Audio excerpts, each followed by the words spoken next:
Fear and Loathing at St Andrews. It's 10 AM at Golf Mecca. I meet up with Gary and Tim. We take selfies to start the day. I look like a drug dealer in golf clothes. Unbelievable. It's as windy as Lucifer's anus, and I'm at some racetrack without horses. Do they send the horses out when the race starts? I see every atom of this race course, and each atom is a horse. We can't see the horses because the horses are the atoms of the race course. Now it makes sense. Tim reminds me that we're playing golf at St Andrews. He's right. Somehow Gary makes it back from the kiosk with Antarctic water for everyone in this Antarctic weather. Is the shop or Gary to blame for this faux pas? Yeah, he should have brought hot tea, but perhaps everyone drinks ice water here. Maybe it's in the rules. This is a prestigious club after all. I realise the weather determines the water temperature, not Gary or the shop. That's quite profound, I say out loud. Then I remember the fridge and say, nature, you no longer get to decide that. I laugh uncontrollably. Tim tells me to get up off the floor and that I'm making a damn fool out of myself. I don't know why he's saying damn fool. I've never heard him say the words damn fool until this conversation. I should know where I am and who I am, but I don't. Then the wind changes and I remember we're playing golf at St Andrews. I'm feeling fine. I know where I am. I know who I am. Tim asks whose shot it is, proving that he's lost it too, since we're still sitting at the cafe. He was getting all big-headed about telling me it wasn't a racecourse and there were no horses. Now who looks like a fool, I shout at him. It's raining and each drop feels like a tiny electric shock as it hits me. I try and hold it together, but my body's filling up with electricity from these tiny shocks. I'm like a Tesla battery filled with electric horses, and they're all neighing electrically. I need them to stop. Do you feel the electric horses, I ask? Gary says something, but I don't hear because I realise I've been staring with vast black eyes at a man sitting with his family. They're eating sandwiches, and he keeps staring back at me as if he knows me. Is it my dad? I try to think if he came to the racecourse with us, but it's impossible to remember. Maybe Dad got us some sandwiches from the kiosk, and I wonder what flavour they are. Could be egg, maybe even curried egg, because the filling is so yellow. It's very yellow actually. Luminous yellow shirts. It's some coach and his players doing laundry. No egg sandwiches, damn. There's no family either, just players, but the coach is waving at me. Maybe it is my dad. Did my dad come with us? I ask the others. Tim shakes his head, Gary shrugs. I look again, it's not even a coach with players. A staff member is picking up white towels with yellow labels. Gary says we need to get a grip. He said nothing else to this point, and I want to explain to him that the electric horses and the curried egg were life-changing moments for me. I notice he's wearing black, and it reminds me that we're playing golf with Gary Player at St Andrews. How did we get here again? Did we win it as a competition prize or something? And whose shot is it? Is it Gary's? Are we playing around with Gary, or is he just giving us lessons? Gary asks whose shot it is, so we must be playing around. Mr. Player, I say. Excuse me, Mr. Player. Why are you calling me Mr. Player? Gary says. Sorry, do you mind if I call you Gary then? Of course you can call me Gary Frank, it's my name. Gary Frank, what does he mean by that? You know you don't have to do these formal introductions before teeing off, Tim says. It's not compulsory, but anyway, I'm Tim.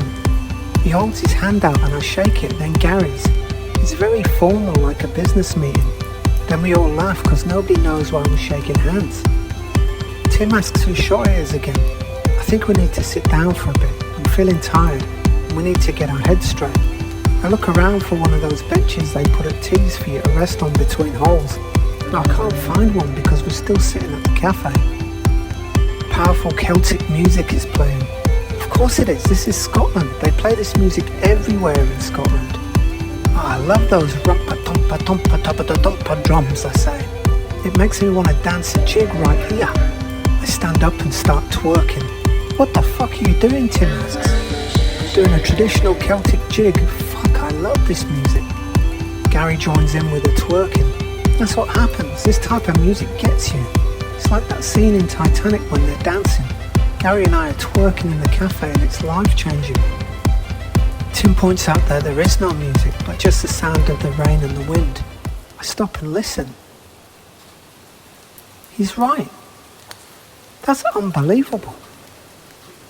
He says we should go and tee off, and we all put our faith behind him, following him into the green abyss. Tim asks where we're going, and I have no idea until I see a tee box with a number 1. Why are we here? And where do we go? We're teeing off, you damn fool, I say. There's people already playing the first tee. What is this? I ask the others. The club must have double booked us, Tim says, and everyone agrees. Excuse me, we've booked this tee, I say, just as a woman in her 60s is teeing off. She shanks the ball into the bushes and glares at us. Yes, we booked it, Gary says. On the. We should have stayed at the cafe. Now we're in trouble. We're standing in a field and none of us knows why we're here. We're playing at golf at St Andrews, Tim yells, punching the air in victory. Gary and I agree and celebrate like Tim is the captain of our team and we've just won something. We're jumping up and down and hugging each other. Gary starts twerking to the Celtic music again. What did we win? Tim asks. A man with a white beard, a military-type green vest and aviator sunglasses comes up.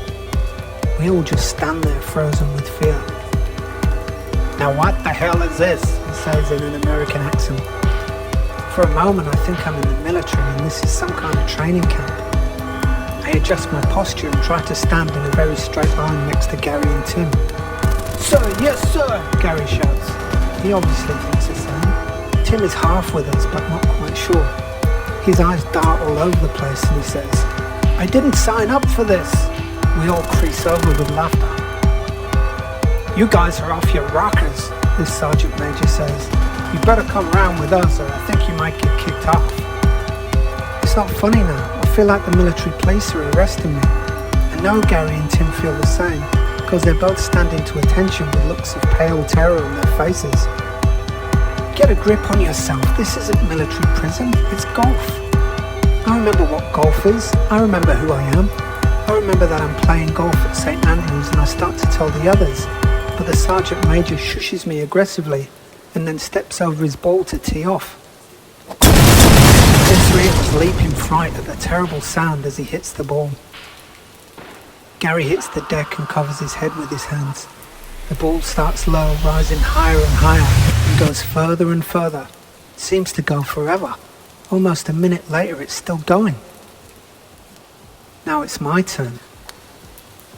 Well, go on then, you hoodlum, says the woman. This is easy. I know I need a tee first, and they're in my golf bag. They were in this side pocket, or maybe they're in the front pocket. No, that's all the balls. Wow, there's so many of them and so many tiny dots. Each dot has a horse at its centre, and then each horse has a horse within a horse, then a golf ball. They're layered in various patterns. My whole body is made of golf balls, and I'm filled with bliss. A horse and a golf ball and my own body are all the same thing. I love golf. I am golf.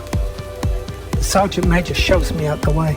Move, you stone bastard, he says, and I wonder how long I've been rummaging around in there. He effortlessly grabs a ball and tee from my bag and then hands them to me. I'm okay with this. I stick the tee and the ball in the ground, that's the easy part.